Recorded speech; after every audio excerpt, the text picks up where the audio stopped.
The metal tray hit the table with a clang that made Margaret Schelling flinch. 4 meatballs, each the size of her fist, drowning in red sauce over white pasta twisted in shapes she'd never seen before. Camp Swift, Texas, December 1945. The mess hall smelled like garlic and oregano and something else. Meat that was actually meat. Margaret stared at the tray like it might explode. Behind her, 200 German women shuffled through the food line in their prison's gray dresses, their voices a low murmur of confusion. The American Guard, a kid with a Texas draw and a face that hadn't seen enough war, pointed at her plate. "That's meatballs and spaghetti, ma'am. Meatballs and spaghetti." He said it the way you'd say good morning, like this was normal, like this much food on a single plate for a prisoner was something that happened in the world. Margate's hands shook as she picked up her fork. She was 28 years old. She'd survived the Berlin firebombing by hiding in a U-Bahn tunnel while the city burned. She treated soldiers with frostbite in Stalingrad, wrapping stumps of blackened fingers in newspaper because there were no bandages. She'd watched her mother trade her wedding ring for a loaf of bread that was half sawdust. Her ration card in Berlin got her 1,200 calories a day. If the shops had anything, if the Russians hadn't shelled the distribution center, if the party officials hadn't taken the good food first. She was looking at 2,000 calories on one plate. The woman next to her, Hilda, the sharp-faced Luftwaffe officer everyone respected, leaned over. "Is this a mistake? Did they bring us the officer's meal?" Margaret couldn't answer. She cut into the first meatball. Steam rose. The meat fell apart under her fork. Actual beef. Not the mystery protein logs they'd gotten in the Wehrmacht hospitals. Not horse. Not rat. Not the pork sausages that smelled like chemicals and tasted like despair.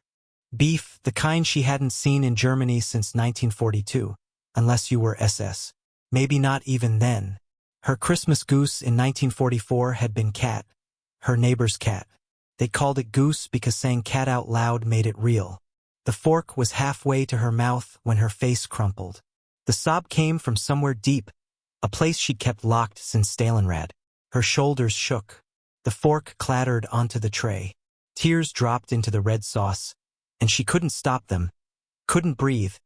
Couldn't do anything but cry in front of 200 women who'd survived the same hell she had. Ugly crying, the kind that made your whole body convulse. The missile went quiet. Forks stopped moving. Conversations died mid-sentence. A black man in a cook's uniform appeared beside her table. Sergeant Davis, according to his name tag. Concern creased his face. "Something wrong with the food, miss?" Margaret tried to speak. Nothing came out but a choking sound. "Ma'am, you okay? You allergic to something?" Davis looked genuinely worried, like he'd poisoned her accidentally. Like this wasn't the moment her entire understanding of the war was shattering into pieces. She'd fed wounded soldiers, boys with their intestines falling out, begging for water. She'd given them broth so thin you could see through it twice a day if they were lucky. And she'd felt guilty for eating her own rations, her 1,000 calories of black bread and turnip soup while they died.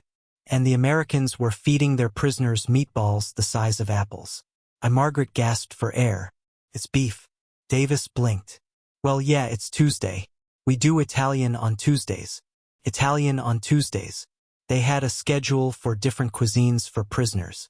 Margaret looked up at him through tears. Mascara she didn't have any more running down her face in phantom streaks. "In Germany, I haven't seen me meat like this in 3 years. Something shifted in Davis's expression. Not pity, something sadder. Understanding, maybe.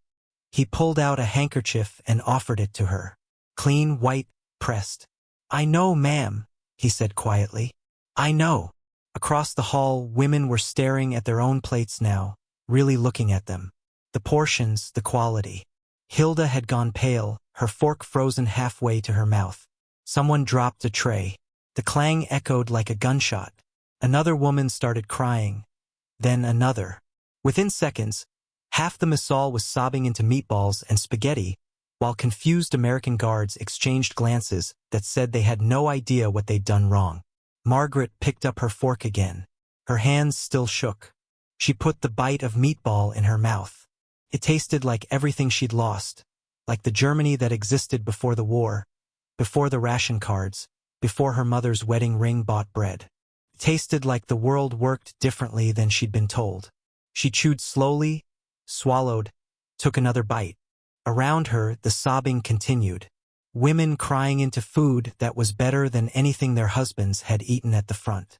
Better than what their children were eating right now in the rubble of Hamburg and Dresden. Sergeant Davis stood there awkwardly, still holding the handkerchief she hadn't taken. "You want seconds?" he asked finally. "We got plenty. We got plenty." 3 words that didn't exist in German anymore. Margaret nodded, unable to speak. Davis took her tray without a word. When he came back, he'd added 2 more meatballs. The crying in the mess hall continued for 20 minutes. The American staff didn't rush them, didn't tell them to stop. Just let 200 German prisoners of war sob into their first real meal in years, while the Texas sun slanted through the windows and made the red sauce glow like something holy. That night, lying in her bunk, Margaret stared at the ceiling. Her stomach was full, actually full.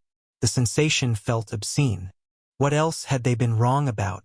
If the Americans could feed their prisoners better than Germany fed its soldiers, what else was a lie? The propaganda about the mongrel nation too weak to fight, the promises that victory was coming, the assurances that their sacrifices meant something. She thought about the meatballs, about Sergeant Davis's kind, confused face, about how casual abundance was here, how unremarkable. And she cried again, quieter this time, into a pillow that was softer than any she'd owned in Berlin. The Hershey's bar sat in Hilda's palm like a grenade.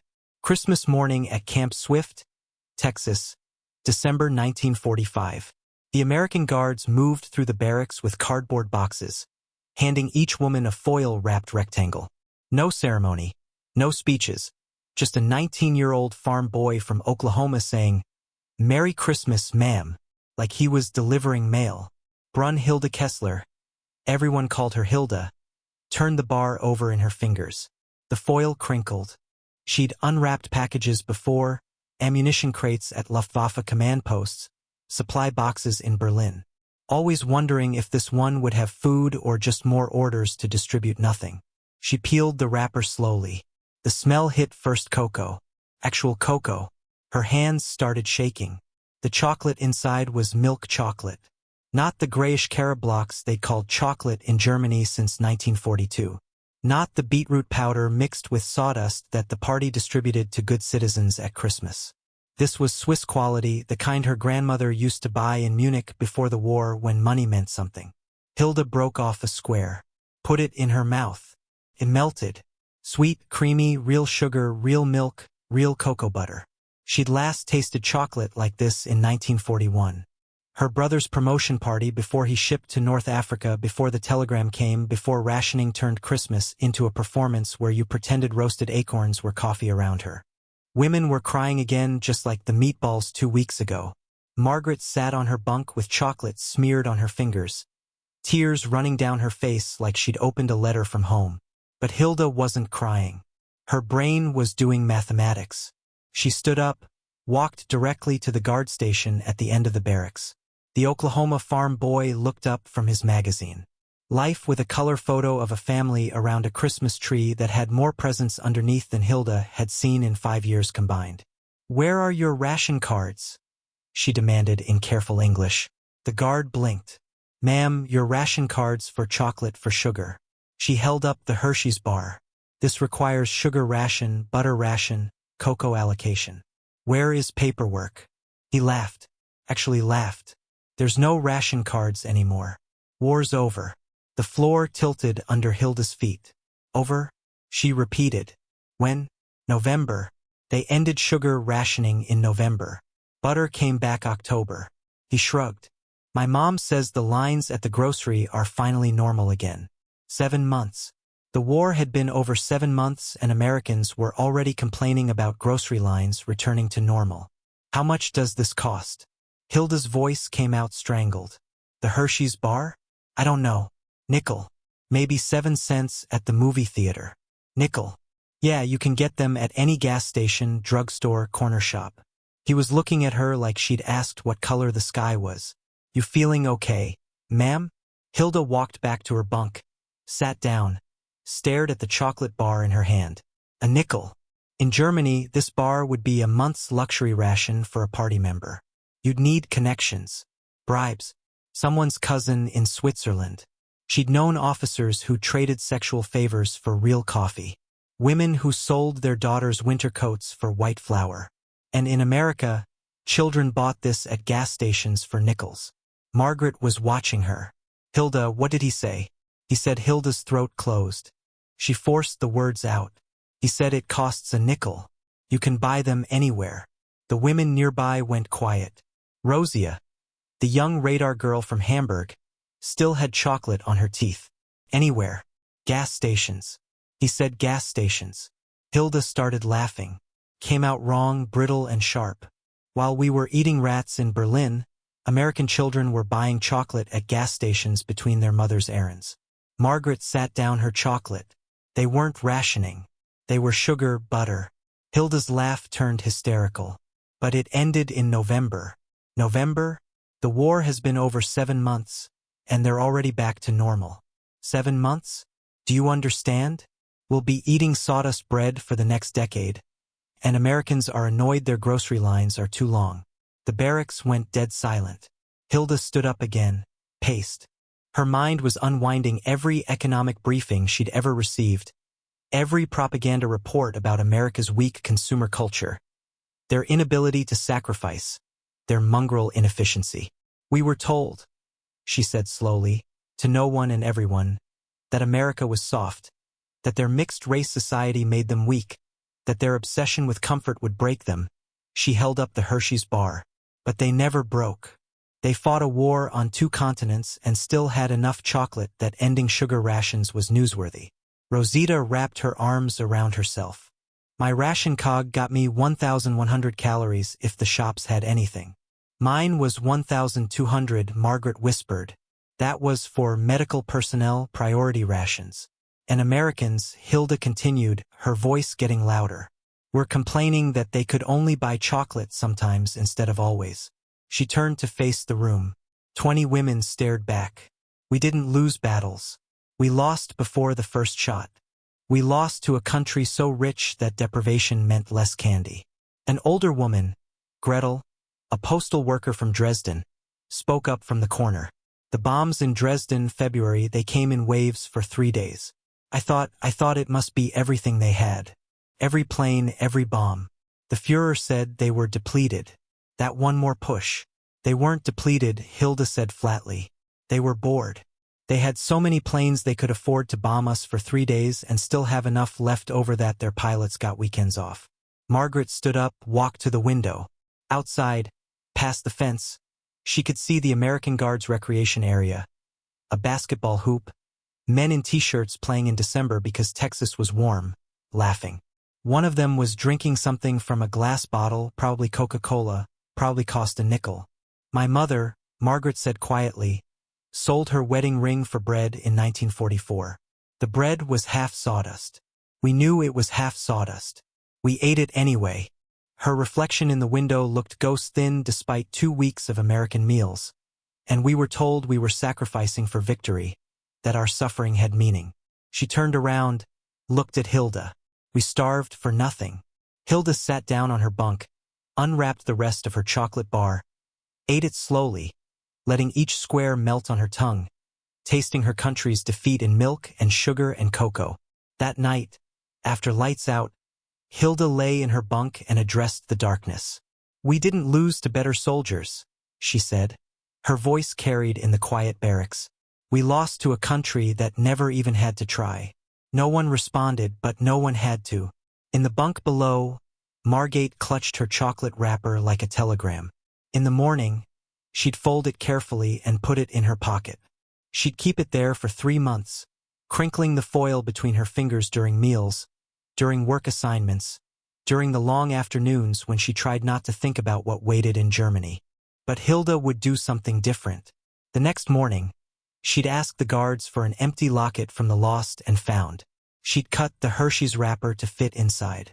She'd wear it around her neck for the next 47 years until her death in 1992, when her daughter would find it and wonder why her mother kept trash as jewelry. The daughter wouldn't understand. She'd grown up in West Germany after the Marshall Plan, after the Viru, in a country where chocolate cost pennies and came in 100 varieties.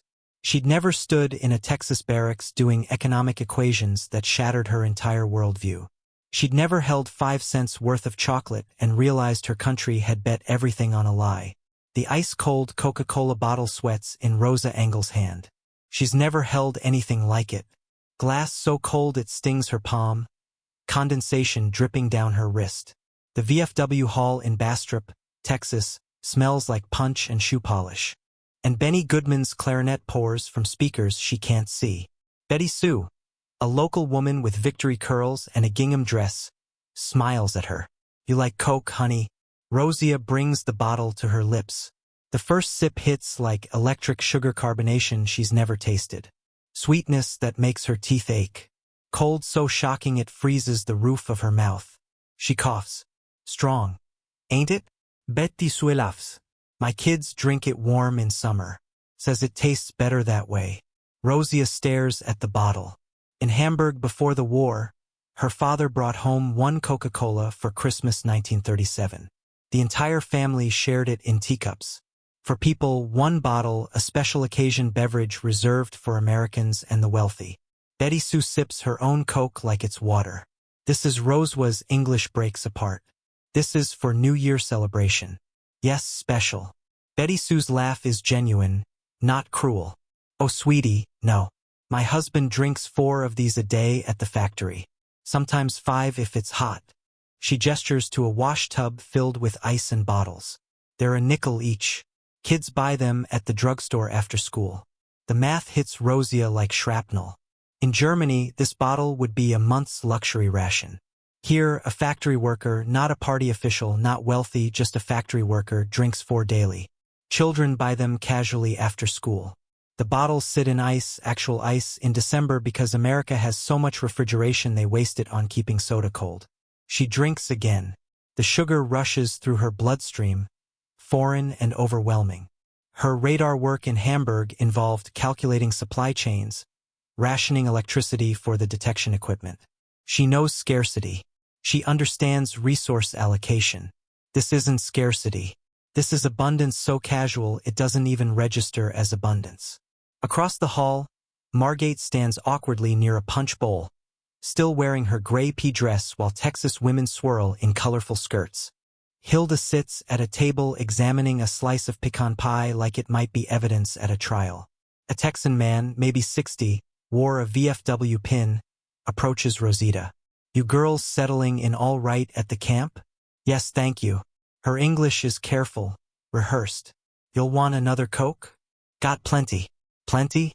That word again. "How do you make so many?" The question tumbles out. "The factories, the sugar, the bottles." He scratches his chin. "Well, there's the Coca-Cola plant in Temple about 40 miles from here. Runs 3 shifts. Bottles go out on trucks every morning to every town in Texas. Hell, every town in America, I reckon. Even during war? Sure. Boys overseas got Coke, too. We shipped it to Europe, the Pacific." He says this like it's normal. "Heard they set up bottling plants right behind the front line sometimes. Keep the troops happy."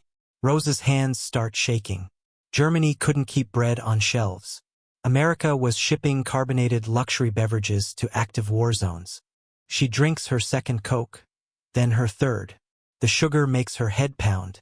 Her stomach cramps. It's been years since she consumed this much refined sweetness in one sitting. Betty Sue notices her wobbling and guides her to a chair. "Easy there, honey. Sugar rush will get you."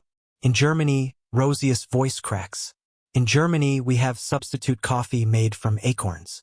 Bread with sawdust. My sister trades wedding ring for butter. Real butter." One time in 1944, Betty Sue's face softens. She pulls up a chair. "That must have been awful hard. We are told Americans are weak, fat, and lazy. Mongrel nation with no discipline." Rosia looks at her empty Coke bottle.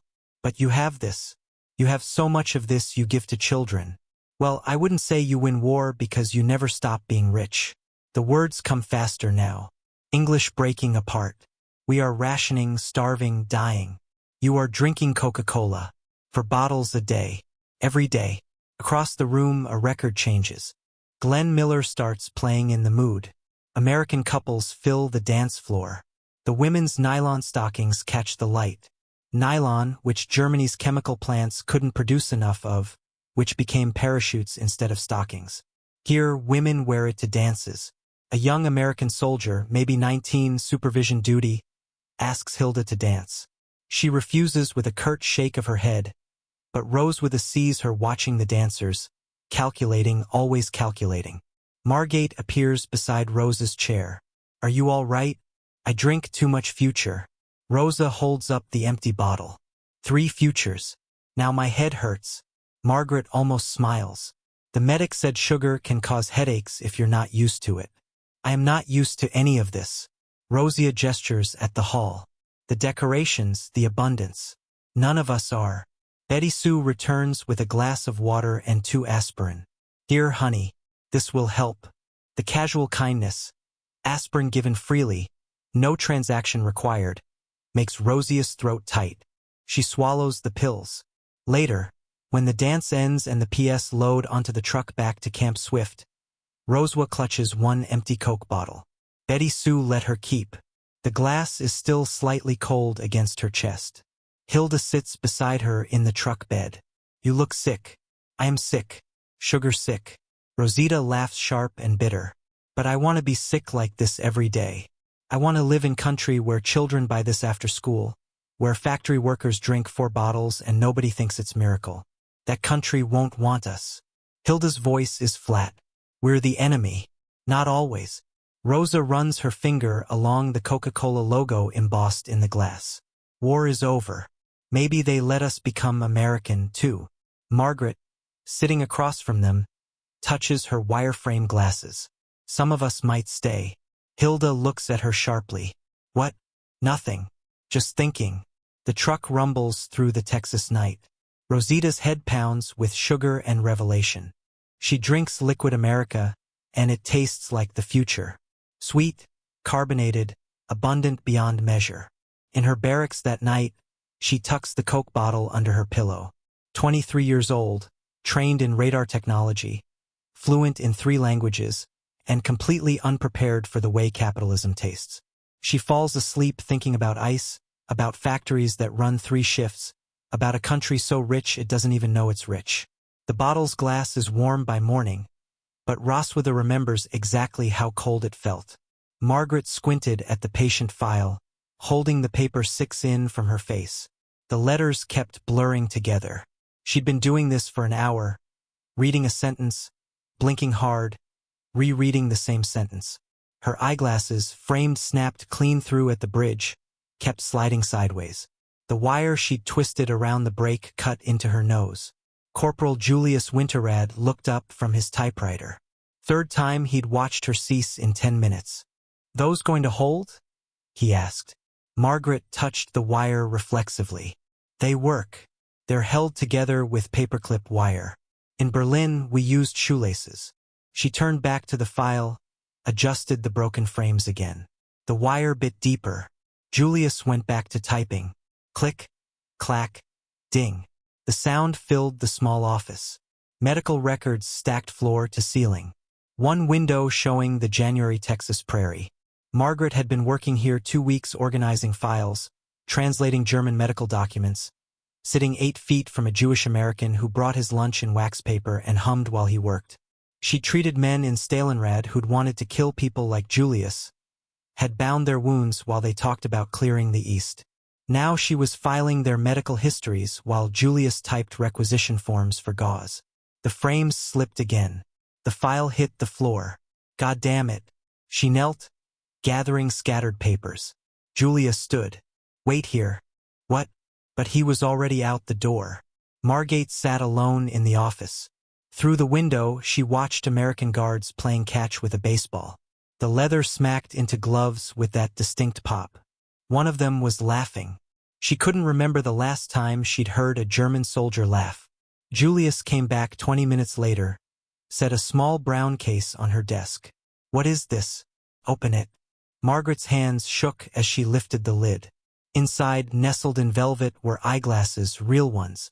The frames weren't twisted wire. They were actual metal, smooth and complete. The lenses caught the light. I don't understand. Had them made in Austin. Drove up yesterday on my day off. Julius pulled a paper from his pocket. Got your prescription from your medical intake file. Hope they fit. Margate stared at the glasses, then at Julius, then back at the glasses. Why? Can't file records if you can't see. I am enemy.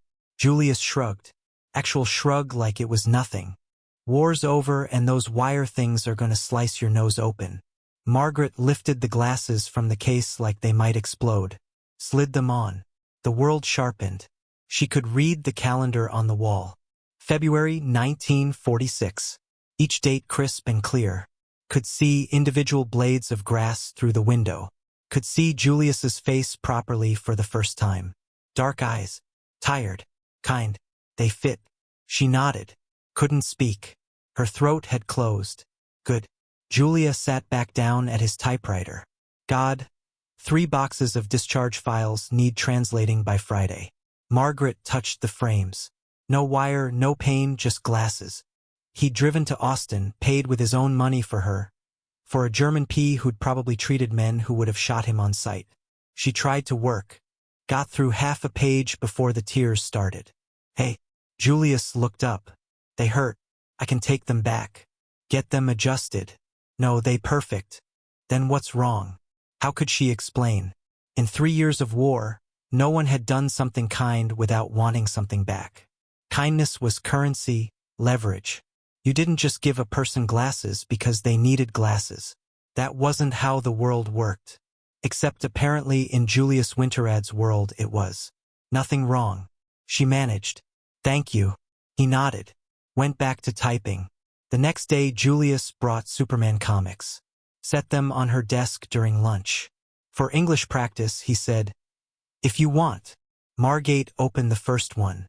A man in a blue suit and red cape flying, lifting cars, stopping bullets. She flipped through pages, frowning at the bright colors and dramatic poses. Why Americans worship alien in cape. Julius laughed. He's not worshipped. He's just a story. But why alien? Why not American hero? He is American. Came here as a baby. Grew up in Kansas. Chooses to be good. Chooses. Yeah. Nobody orders him. He's got all that power. Could do whatever he wants. But he picks the right thing. Margate studied a panel where Superman saved a child from a burning building. Not ordered to, not following protocol. Just choosing. This is very American idea, she said quietly. Guess so. She took the comics back to the barracks that night. Hilda found her reading by flashlight. What is that? English practice about alien who chooses to be good. Hilda snorted. Propaganda maybe. But Margaret kept reading anyway. The next week, Julius brought peanut butter sandwiches from the commissary. White bread, thick brown paste spread between slices. Handed her one like it was normal. Margaret bit in. The texture hit first. Sticky, thick, coating her mouth like library paste. The taste followed. Sweet and salty and wrong. She nearly spit it out. Julius was watching. Waiting. She chewed, swallowed, took another bite. That's awful, she said. Julius burst out laughing. Yeah. A lot of people think so at first. Taste like construction materials. Like you've eaten a lot of construction materials in Berlin. Yes. When nothing else left. His smile faded. Sorry, I didn't think. No, it's okay. She took another bite. It was awful, but Julius had made it, had thought about her being hungry, had walked to the commissary, had made this with his own hands. I eat worse things. She ate the whole sandwich while Julius told her about growing up in Brooklyn, about his mother's grocery store, about accounts he used to manage before the war, about nothing really, just talking. Margaret ate construction paste bread and listened to a Jewish man describe a life where you could buy food whenever you wanted, and she felt something she hadn't felt since 1939. Safe. By March, she was eating peanut butter sandwiches twice a week. Still hated them. But when Julius asked if she wanted one, she always said yes. Hilda noticed. Of course she did. Hilda noticed everything. You smile at filing cabinets now. Hilda said one night. I do not. You do when you think no one watching. Hilda's voice went quiet. Is the Jewish corporal? Yes. Margaret's face went hot. We are colleagues. He helped me with English. Margaret. Nothing is happening. But you wanted to. Margaret lay silent in her bunk. Outside, American guards were playing music. Benny Goodman. She'd learned. The trumpet notes drifted through the Texas night. He gave me glasses. She whispered. Drove to Austin on his day off. Paid himself. I asked him why. He say war is over. She touched the frames on her face. Like is simple. Like we are not enemies. You are not enemies. Hilda said war is over. His relatives maybe die in camps we build. Yes. I help country that would kill him. Yes. How I can love him. Hilda was quiet for a long time. Then how can you not? Margaret rolled over, faced the wall. Through her new glasses, she could see every crack in the paint. Every detail sharp and clear. Julius had given her that not just sight, clarity. The next morning, she walked into the office. Julius was already there typing. He looked up, smiled. Morning. Coffee, please. He poured from a thermos. Terrible coffee. Americans couldn't make coffee. But he'd brought it for both of them. 2 cups, like they were just people who worked together, like the war had never happened. Margaret took the cup. Their fingers touched for half a second.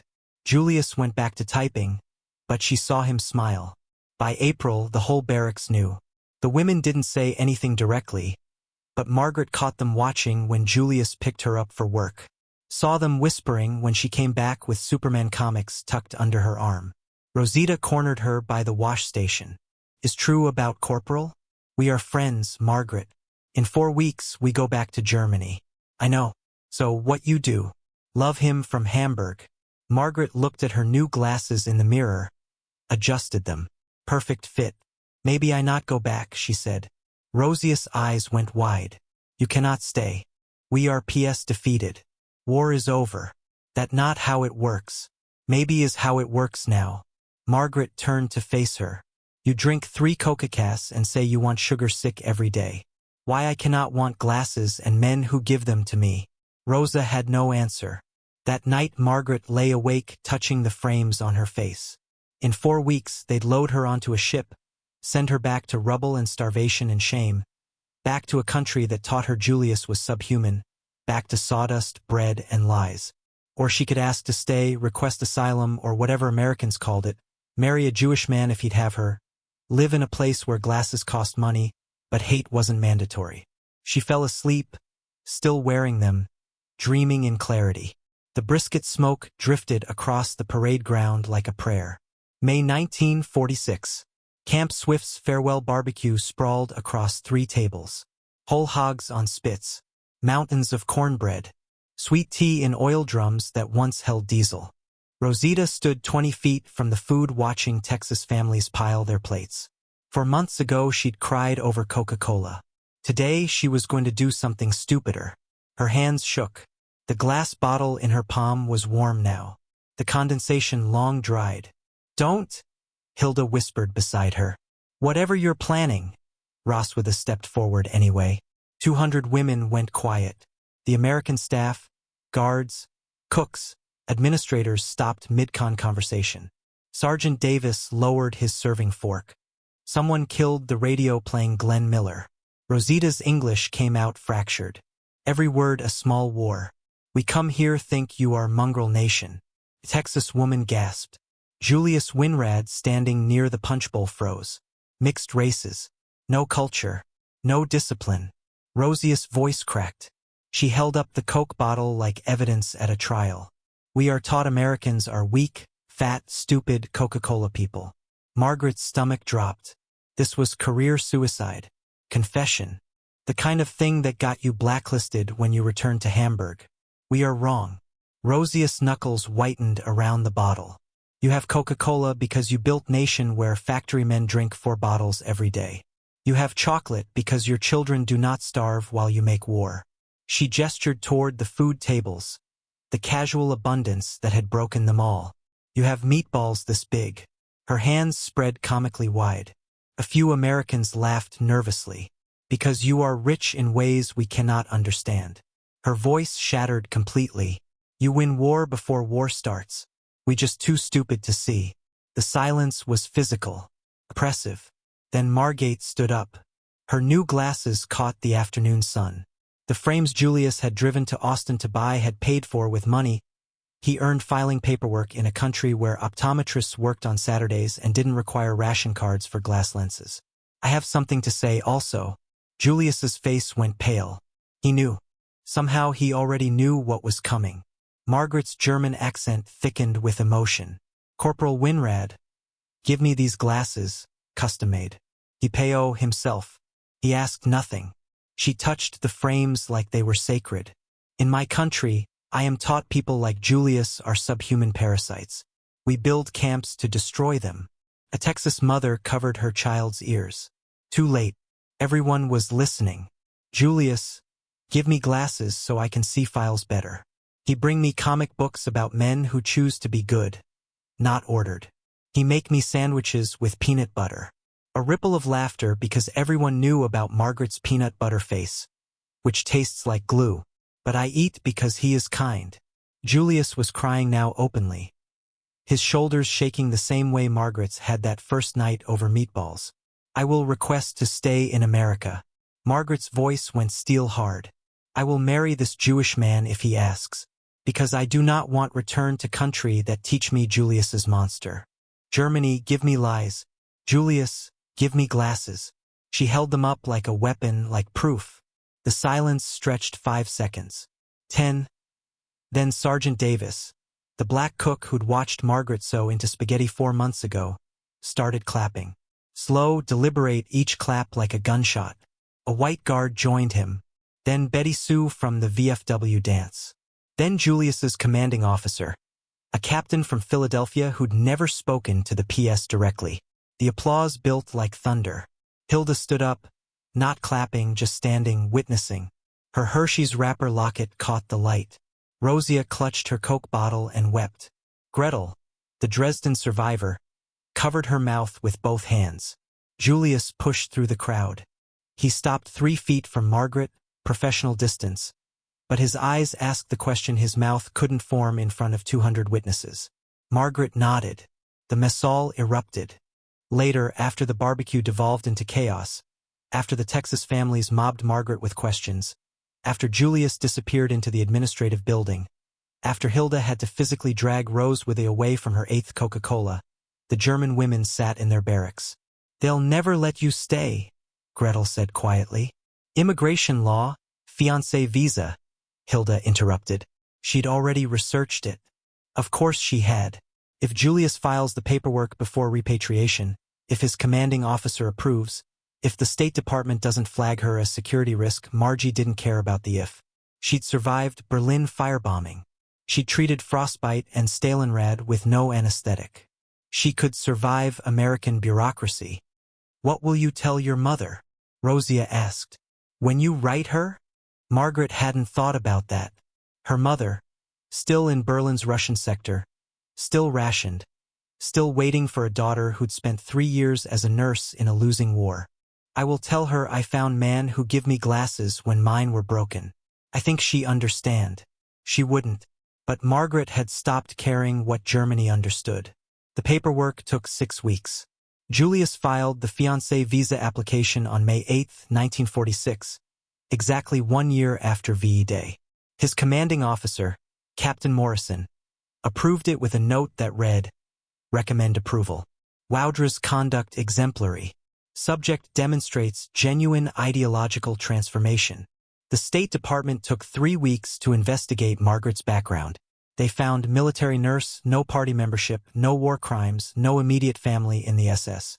She'd treated soldiers, filed medical reports, survived. Nothing actionable. The approval came June 20th. Rosia shipped out to Hamburg on June 23rd. She kept her Coca-Cola bottle wrapped in a dress packed at the bottom of her duffel. At the Bremen port, she watched American soldiers unload Coke crates by the hundreds, and she laughed until she couldn't breathe. Hilda left June 25th, bound for Nuremberg. The trials needed translators who spoke fluent English and German, who understood military protocol, who'd lived inside the machinery they were dismantling. She wore her Hershey's wrapper locket through customs. No one asked about it. Gretel returned to Dresden on June 30th. The city was rubble. Her apartment building was gone, but the Americans had given her 3 months of decent meals, and that was something. That was enough. Margaret stayed. She married Julius Waugrad on September 14, 1946 at Brooklyn City Hall. No family attended. His parents had died in Poland. The details came later in fragments over years of marriage. Her mother sent one letter, then silence. The Russian sector made communication difficult, then impossible. They wore simple clothes. Julius in his dress uniform. Margaret in a borrowed dress from his sister, who decided to forgive the German thing because Margaret made Julius smile again. The judge asked if she took this man. Margaret touched her glasses. Yes. They lived in a brownstone in Flatbush. Had 3 children, Michael, Sarah, Rebecca. Julius worked as an accountant. Margaret took English classes at night. Became a school nurse. Spent 20 years wiping children's noses and bandaging scraped knees. She never learned to like peanut butter. But every year on December 12th, the anniversary of her first meal at Camp Swift, she made spaghetti and meatballs. For meatballs per person, baseball-sized, swimming in sauce. Julius would watch her cry over the pot every single year and never ask why. He knew Margaret Schelling Winrad died in 2003, age 86. Roswitha Engel worked for Coca-Cola Germany's marketing department from 1950 to 1985. She pitched the company's first East German expansion after reunification. Kept her bottle in a glass case. Brunhilde Hilde Kessler translated at Nuremberg until 1949. Then taught English at H. Heilberg University. Her daughter found the Hershey's wrapper locket after her death in 1992, stored with her medals and discharge papers. Camp Swift closed in 1946. The Messal became a community center in Bastrop, Texas. They serve spaghetti dinners every December. No one there knows about the German nurse who cried over meatballs. But if you ask the staff about the building's history, they'll tell you it once held prisoners. They'll tell you the war ended there, one meal at a time. And if you're quiet, standing in that converted Messal with its fluorescent lights and acoustic tile ceiling, you can almost taste it. The moment when abundance defeated ideology. For meatballs, 1 nickel's worth of chocolate, a pair of glasses.